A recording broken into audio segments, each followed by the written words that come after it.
શ્રી ગણેશાય નમઃ. મિત્રો, આપ જોઈ રહ્યા છો યુટ્યુબ આપણી ચેનલ આવો સત્સંગમાં આપ સૌનું સ્વાગત છે. આજે આપણે શ્રીમદ ભગવદ્ ગીતાનો 10મો અધ્યાય વિભૂતિ યોગ સાંભળશું અને ત્યારબાદ જે ભક્તો આ અધ્યાયને નિત્ય સાંભળે છે, વાંચે છે, તેને શું ફળની પ્રાપ્તિ થાય છે તે સુંદર મહાત્મયની કથા પણ સાંભળીશું. જો આપને આ વિડીયો પસંદ આવે તો લાઈક કરજો, શેર કરજો. આપ આ ચેનલ પહેલી વખત જોઈ રહ્યા છો તો સબસ્ક્રાઈબ કરી લેજો, જેથી આવનાર નવા વિડીયોની માહિતી આપ સુધી તુરંત પહોંચી શકે. ધન્યવાદ. શ્રી કૃષ્ણમ વંદે જગદગુરુ. ઓમ પરમાત્મને નમઃ. શ્રીમદ ભગવદ્ ગીતા અધ્યાય 10મો વિભૂતિ યોગ. ભગવાન શ્રી કૃષ્ણ અર્જુનને કહે છે, હે મહાબાહો, હજી ફરીથી પણ મારા પરમ રહસ્યને તેમજ પ્રભાવને જણાવનાર વચનને સાંભળ, જેને હું મારામાં અતિશય પ્રેમ ભાવ રાખનાર તને તારા હિતની ઈચ્છાથી કહું છું.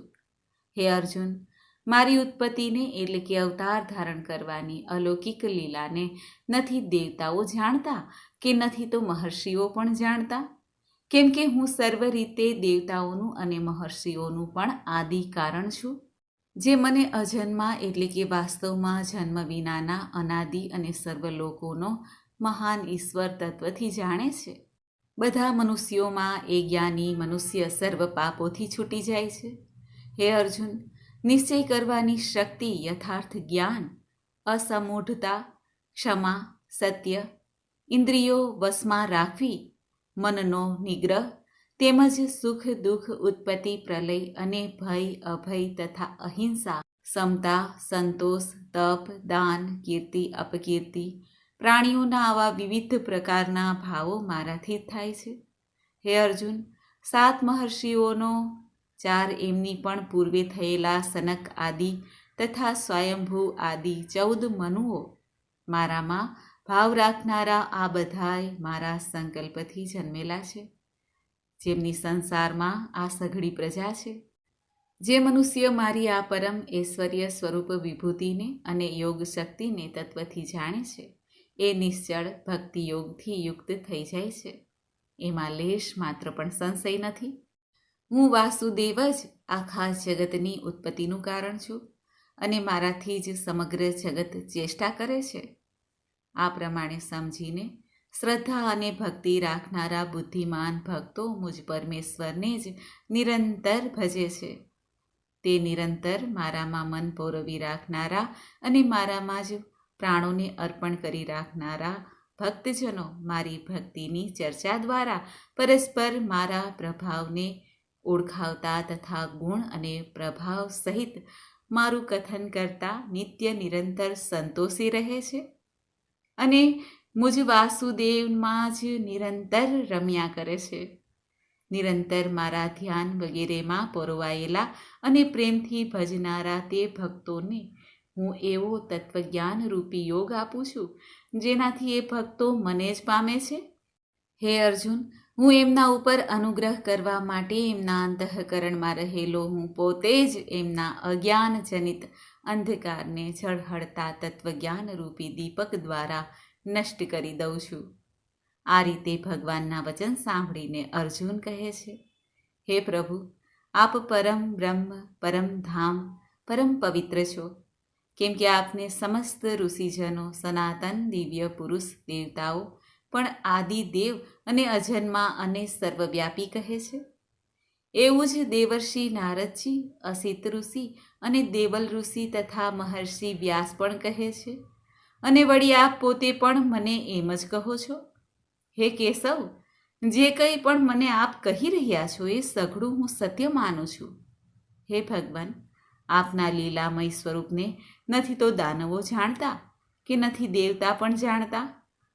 હે સઘળા ભૂતોના સર્જનહાર, હે સઘળા ભૂતોના ઈશ્વર, હે દેવોના દેવ, હે જગતના સ્વામી, હે પુરુષોત્તમ, આપ પોતે જ પોતાના વડે પોતાને જાણો છો. માટે હે ભગવાન, આપ જ પોતાની એ દિવ્ય વિભૂતિઓને સંપૂર્ણપણે કહેવા સમર્થ છો, જે વિભૂતિઓ દ્વારા આપ આ સઘળા લોકોને વ્યાપીને રહેલા છો. હે યોગેશ્વર, હું કયા પ્રકારે નિરંતર ચિંતન કરતો આપને જાણી શકું? અને હે ભગવાન, આપ કયા કયા ભાવોમાં મારા વડે ચિંતન કરવા યોગ્ય છો? હે જનાર્દન, પોતાની યોગ શક્તિને અને વિભૂતિને હજી પણ વિસ્તારથી કહો, કેમ કે આપના અમૃત જેવા વચનોને સાંભળતા મને તૃપ્તિ થતી નથી. મારી સાંભળવાની ઉત્કંઠા હજી એ વધતી જ જાય છે.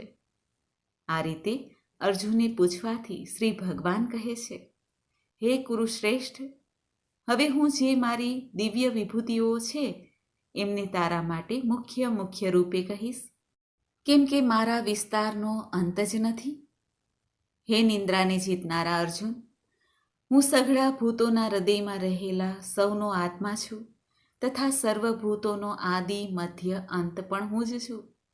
હે અર્જુન, હું અદિતિના 12 પુત્રોમાં વિષ્ણુ અને જ્યોતિઓમાં અંશુમાલી સૂર્ય છું તથા 49 વાયુ દેવતાઓનું તેજ છું, તેમજ નક્ષત્રોના અધિપતિ ચંદ્રમા છું. હું વેદોમાં સામવેદ છું, દેવોમાં ઇન્દ્ર છું, ઇન્દ્રિયોમાં મન છું અને પ્રાણીઓની ચેતના એટલે કે જીવન શક્તિ છું. હું 11 રુદ્રોમાં શંકર છું, યક્ષ રાક્ષસોમાં ધનના સ્વામી કુબેર છું. હું 8 વસુઓમાં અગ્નિ છું, શિખરોવાળા પર્વતોમાં મેરુ પર્વત છું, પુરોહિતોમાં મુખ્ય બૃહસ્પતિ તું મને જાણ. હે પાર્થ, હું સેનાપતિઓમાં સ્કંદ અને જળાશયોમાં સમુદ્ર છું. હે અર્જુન, હું મહર્ષિઓમાં ભૃગુ અને અર્થબોધક શબ્દોમાં એક અક્ષર એટલે કે ઓમકાર છું. હું સઘળા વૃક્ષોમાં પીપળાનું વૃક્ષ છું, દેવર્ષિઓમાં નારદ મુનિ, ગંધર્વોમાં ચિત્રરથ અને સિદ્ધોમાં કપિલ મુનિ છું. હે અર્જુન, અશ્વોમાં અમૃતની સાથે ઉદ્ભવેલા ઉચ્ચશ્રવા નામના અશ્વ, ગજેન્દ્રમાં એરાવત નામના હાથી અને મનુષ્યમાં રાજાત પણ તું મને જાણ. હે પાર્થ, હું શસ્ત્રોમાં વજ્ર અને ગાયોમાં કામધેનુ ગાય છું. શાસ્ત્રોક્ત પ્રકારે સંતાનની ઉત્પત્તિનો જ જે હેતુ છે તે કામદેવ છું અને સર્પોમાં સર્પરાજ વાસુકી છું. હું નાગોમાં શેષનાગ અને જળચળોનો અધિપતિ વરુણ દેવતા છું, તેમજ પિતૃઓમાં અર્યમા નામના પિતૃ તથા શાસન કરનારાઓમાં સ્વયં યમરાજ છું. હે અર્જુન, હું દૈત્યોમાં પ્રહલાદ, ગણના કરનારાઓનો સમય તેમજ પશુઓમાં મૃગરાજ સિંહ અને પક્ષીઓમાં હું ગરુડ છું. હું પાવન કરનારાઓમાં વાયુ, શસ્ત્રધારીઓમાં શ્રી રામ છું તથા માછલીઓમાં મગર છું અને નદીઓમાં શ્રી ભાગીરથી ગંગાજી છું. હે અર્જુન, સૃષ્ટિઓનો આદિ અંત તથા મધ્ય પણ હું જ છું. હું વિદ્યાઓમાં અધ્યાત્મ વિદ્યા એટલે કે બ્રહ્મ વિદ્યા અને પરસ્પર વાદ કરનારાઓનો તત્વ નિર્ણયને માટે કરવામાં આવતો વાદ છું. હું અક્ષરોમાં અકાર છું અને સમાસોમાં દ્વંદ નામનો સમાસ છું. અક્ષયકાળ એટલે કે કાળનોય મહાકાળ તથા સર્વ તરફ મુખ ધરાવનાર વિરાટ સ્વરૂપે સૌનું ધારણ પોષણ કરનાર પણ હું જ છું. હે અર્જુન, હું સૌનો સંહાર કરનાર, મૃત્યુ અને ઉત્પન્ન થનારાઓની ઉત્પત્તિનો હેતુ છું તથા સ્ત્રીઓમાં કીર્તિ, શ્રી, વાક, સ્મૃતિ, મેઘા અને ક્ષમા પણ હું જ છું તથા ગાઈ શકાય એવી શ્રુતિઓમાં હું બૃહત નામનો સામ તેમજ છંદોમાં ગાયત્રી છંદ છું તથા મહિનાઓમાં માગસર માસ અને ઋતુઓમાં વસંત હું છું. હે પાર્થ, છળનારાઓમાં જુગાર અને પ્રભાવશાળીઓનો પ્રભાવ પણ હું છું. હું જીતનારાઓનો વિજય છું, નિશ્ચય કરનારાઓનો નિશ્ચય અને સાત્વિક મનુષ્યોનો જે સાત્વિક ભાવ છે તે પણ હું છું. વૃષ્ણિ વંશીઓમાં વાસુદેવ એટલે કે હું પોતે તારો સખા, પાંડવોમાં ધનંજય એટલે કે તું, મુનિઓમાં વેદવ્યાસ અને કવિઓમાં શુક્રાચાર્ય કવિ પણ હું જ છું. હું દમન કરનારાઓનો દંડ અર્થાત દમન કરનારી શક્તિ છું, વિજય ઈચ્છનારાઓની નીતિ છું, ગુપ્ત રખાવા યોગ્ય ભાવોનું રક્ષણ કરનાર મૌન છું અને જ્ઞાનીજનોનું તત્વજ્ઞાન હું જ છું. હે કુંતી નંદન, જે સમસ્ત ભૂતોની ઉત્પત્તિનું કારણ છે એ પણ હું જ છું. કેમ કે એવું ચર કે અચર કોઈ પણ પ્રાણી નથી જે મારા વિનાનું હોય. હે પરંતપ, મારી દિવ્ય વિભૂતિઓનો અંત નથી.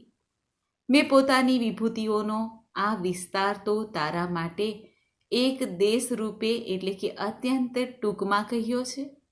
માટે હે અર્જુન, જે પણ વિભૂતિયુક્ત એટલે કે ઐશ્વર્ય સંપન્ન, શોભાયુક્ત અને શક્તિયુક્ત પદાર્થ છે, એને તું મારા તેજની જ અભિવ્યક્તિ સમજ. અથવા હે અર્જુન, આ વધારે જાણીને તારે શું કરવું છે? સાર રૂપે સમજી લે કે હું આ આખાય બ્રહ્માંડને પોતાની યોગ શક્તિના એક અંશ માત્રથી ધારણ કરીને સ્થિત છું. શ્રી કૃષ્ણ અર્જુન સંવાદે શ્રીમદ ભગવદ્ ગીતા રૂપી બ્રહ્મ વિદ્યા તથા યોગશાસ્ત્ર વિષયનો વિભૂતિ યોગ નામનો 10મો અધ્યાય સંપૂર્ણ. ઓમ પરમાત્મને નમઃ. તો મિત્રો, આપણે સાંભળ્યો શ્રીમદ ભગવદ્ ગીતાનો 10મો અધ્યાય વિભૂતિ યોગ. હવે આપણે સાંભળીએ. જે ભક્તો નિત્ય ભગવાનની આ વાણીને એટલે કે 10મો અધ્યાય વિભૂતિ યોગ સાંભળે છે, વાંચે છે, મનન કરે છે, એક શ્લોક કે અડધો શ્લોક, તો તેને શું ફળની પ્રાપ્તિ થાય છે તે સુંદર પવિત્ર કથા આપણે સાંભળીએ. બોલો ભગવાન શ્રી કૃષ્ણચંદ્રની જય. કાશીપુરીમાં ધીર બુદ્ધિ નામના વિખ્યાત બ્રાહ્મણ રહેતા હતા. તેઓ કીર્તિને અર્જન કરનારા, શાંતચિત્તના, હિંસા, કઠોરતા, દુસ્સાહસથી દૂર રહેનારા જીતેન્દ્રિય હતા. તેઓ સઘળા શાસ્ત્રોના તાત્પર્યને જાણતા હતા. એમનું ચિત્ત સદા ભગવાન મહાદેવની ભક્તિમાં લીન રહેતું હતું.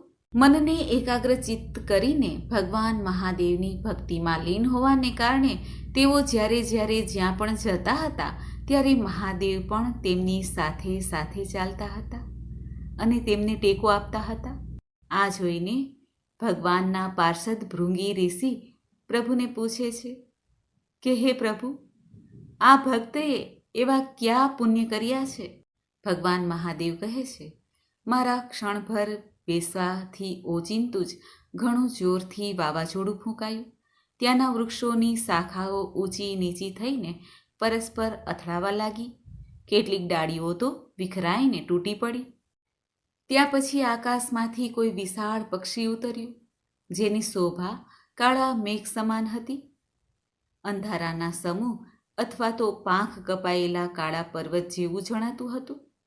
પગથી પૃથ્વીનો ટેકો લઈને એ પક્ષીએ મને પ્રણામ કર્યા અને સુંદર નવું કમળ મારા ચરણમાં મૂકીને સ્પષ્ટ વાણી સ્તુતિ કરવાનું આરંભ્યું. પક્ષી બોલ્યું, હે દેવ, આપનો જય થાવ. આપ ચિદાનંદમય સુધાના સમુદ્ર છો, જગતના પાલક છો, સદા સદ્ભાવના સભર અને અનાશક્તિના તરંગોથી ઉલ્લાસ પામતા રહો છો. આપના વૈભવનો ક્યાંય અંત નથી. આપનો જય થાવ. અદ્વૈત વાસનાથી પરિપૂર્ણ બુદ્ધિ દ્વારા આપ ત્રિવિધ મળ વિનાના છો. આપ જીતેન્દ્રિય ભક્તોને આધીન રહો છો. ધ્યાનમાં આપના સ્વરૂપનો સાક્ષાત્કાર થાય છે. આપ અવિદ્યામય ઉપાધિ વિનાના નિત્ય મુક્ત, નિરાકાર, નિરામય, અસીમ, અહંકાર વિનાના, આવરણ વિનાના અને નિર્ગુણ છો. આપના ચરણ કમળ શરણાગત ભક્તોની રક્ષા કરવા માટે હંમેશા પ્રવીણ રહે છે. પોતાના ભયંકર લલાટ રૂપી મહાસર્પથી વિષજ્વાળાથી આપે કામદેવને ભસ્મ કર્યો છે. આપનો જય થાવ. આપ પ્રત્યક્ષ વગેરે પ્રમાણોથી દૂર હોવા છતાં પણ પ્રામાણ્ય સ્વરૂપ છો. આપને વારંવાર નમસ્કાર છે. ચૈતન્યના સ્વામી અને ત્રિભુવન રૂપધારી એવા આપને પ્રણામ છે.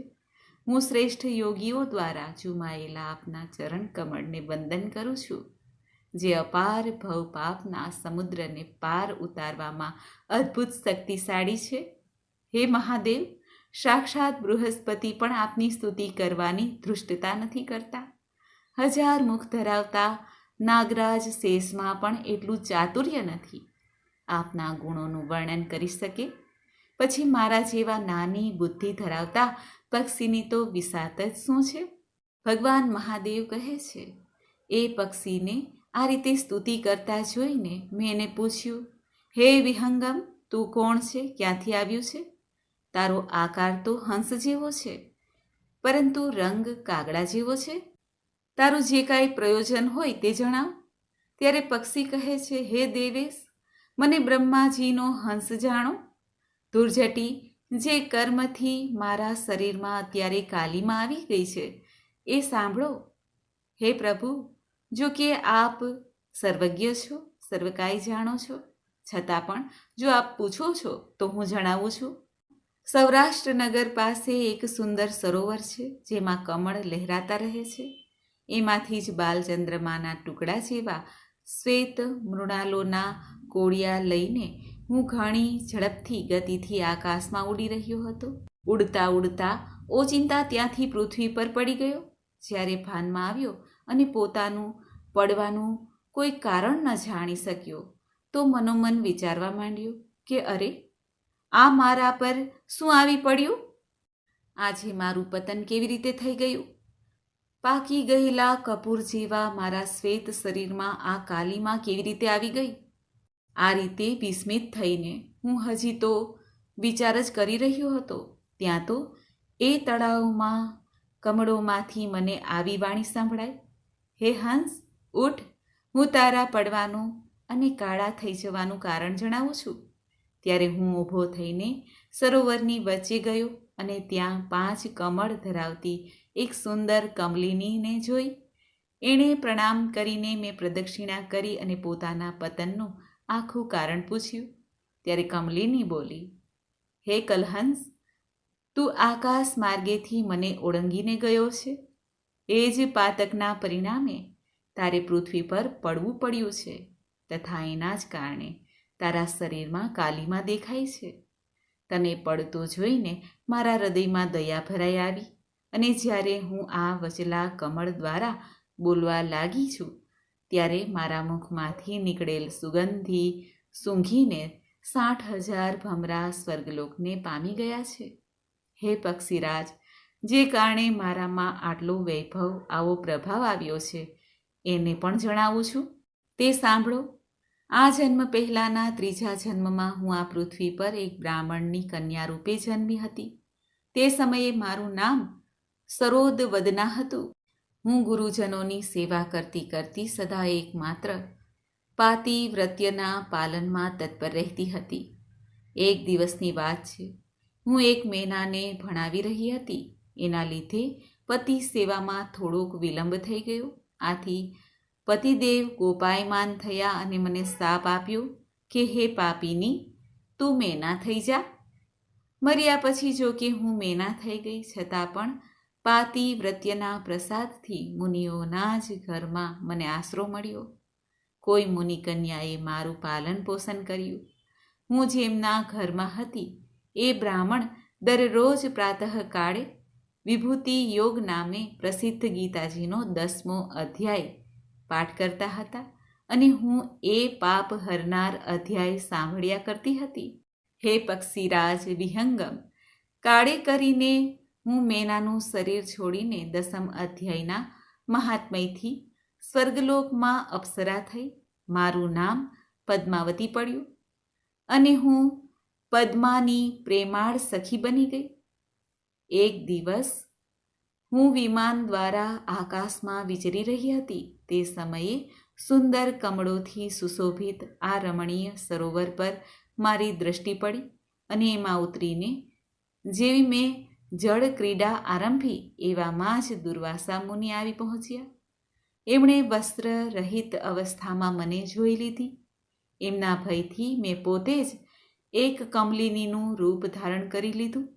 મારા બંને પગ 2 કમળ થયા, બંને હાથ પણ 2 કમળ થઈ ગયા અને બાકીના અંગો સાથે મારું મુખ પણ એક કમળ બની ગયું. આ રીતે હું 5 કમળો ધરાવતી થઈ. મુનિવર દુર્વાસાએ મને જોઈ એમના નેત્ર ક્રોધાગ્નિથી બળવા લાગ્યા. મુનિવર બોલ્યા, હે પાપીની, તું આ જ રૂપમાં 100 વર્ષ સુધી પડી રહે. આ શાપ આપીને એક ક્ષણવારમાં જ અંતર્ધ્યાન થઈ ગયા. કમલિની હોવા છતાં પણ વિભૂતિ યોગ અધ્યાયના મહાત્મ્યથી મારી વાણી લુપ્ત ન થઈ?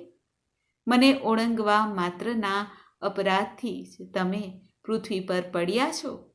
હે પક્ષીરાજ, અહીંયા ઊભા ઊભા તમારી સામે જ આજે મારા શાપની નિવૃત્તિ થઈ રહી છે, કેમ કે આજે 100 વર્ષ પૂરા થઈ ગયા છે. મારા વડે ગાવામાં આવતા એ ઉત્તમ અધ્યાયને તમે પણ સાંભળી લો. એના શ્રવણ માત્રથી જ તમે પણ આજે જ મુક્ત થઈ જશો. આમ કહીને પદ્મિનીએ સ્પષ્ટ અને સુંદર વાણીમાં 10મ અધ્યાયનો પાઠ કર્યો અને મુક્ત થઈ ગઈ. એને સાંભળ્યા પછી એણે જ આપેલું આ ઉત્તમ કમળ લાવીને, હે પ્રભુ મહાદેવ, હું આપને સમર્પિત કરું છું. આમ કહીને પક્ષીરાજ પોતાનું શરીર ત્યાગી દે છે. આ એક અદ્ભુત ઘટના ઘટી ગઈ. એ જ પક્ષી હવે 10મ અધ્યાયના પ્રભાવથી બ્રાહ્મણ કુળમાં જન્મ્યા હતા. જન્મથી જ અભ્યાસ હોવાને કારણે બાળપણથી જ એમના મુખેથી સદા શ્રીમદ ભગવદ્ ગીતાનો 10મો અધ્યાયનું ઉચ્ચારણ થતું રહેતું હતું. 10મ અધ્યાયના અર્થ ચિંતનનું એ પરિણામ થયું કે આ બ્રાહ્મણ સર્વે ભૂતોમાં સ્થિત શંખ ચક્ર ગદા પદ્મ ધારણ કરનાર ભગવાન વિષ્ણુના સદાય દર્શન કરતા રહે છે. એમની સ્નેહભરી દ્રષ્ટિ જ્યારે કદી કોઈ દેહધારીના શરીર પર પડી જાય છે, ત્યારે એ ભલે ગમે એટલો પાપી હોય, બ્રહ્મહત્યારો હોય, તે મુક્ત થઈ જાય છે. તથા પૂર્વજન્મમાં અભ્યાસ કરેલા 10મ અધ્યાયના મહાત્મ્યથી અને દુર્લભ એવું તત્વજ્ઞાન મળેલું છે, તથા એમણે જીવન મુક્તિ પણ પામી લીધી છે. આથી જ્યારે તેઓ જે માર્ગમાં ચાલ્યા જાય છે, ત્યારે હું પણ તેમના હાથને ટેકો આપું છું. મહાદેવ તેમના ગણ ભૃગુ ઋષિને કહે છે, આ બધું શ્રીમદ ભગવદ્ ગીતાના 10મ અધ્યાયનો પ્રતાપ છે. જે કોઈ ભક્ત શ્રીમદ ભગવદ્ ગીતાનો 10મ અધ્યાય વિભૂતિ યોગ સાંભળે છે, વાંચે છે, મનન કરે છે, તેના સર્વે પાપ નષ્ટ થાય છે. જે નર નારી અથવા બીજું કોઈ પણ કેમ ન હોય, આ 10મ અધ્યાયના શ્રવણ માત્રથી જ બધા આશ્રમોના પાલનનું ફળ પણ પ્રાપ્ત થઈ જાય છે. ધર્મ, અર્થ, કામ અને મોક્ષની પ્રાપ્તિ થાય છે. શ્રીમદ ભગવદ્ ગીતાનો વિભૂતિ યોગ નામનો 10મા અધ્યાયનું મહાત્મય કથા સંપૂર્ણ. ઓમ પરમાત્મને નમઃ. તો મિત્રો, આપણે સાંભળ્યું શ્રીમદ ભગવદ્ ગીતાનો 10મો અધ્યાય અને તેના પવિત્ર પાવન કરનારી પાપનાશક મહાત્મ્યની કથા. મને આશા છે કે આપને આ વિડીયો જરૂર પસંદ આવ્યો હશે. વસુદેવસુતં દેવં કંસચાણૂરમર્દનમ દેવકી પરમાનંદમ શ્રીકૃષ્ણમ વંદે જગદ્ગુરુ. બોલો પરમ પિતા પરમાત્મા, જગતના આધાર, પરમ ગુરુ ભગવાન શ્રી કૃષ્ણની જય. મિત્રો, મને સાંભળવા માટે ધન્યવાદ. આપ સૌને મારા જય શ્રી કૃષ્ણ.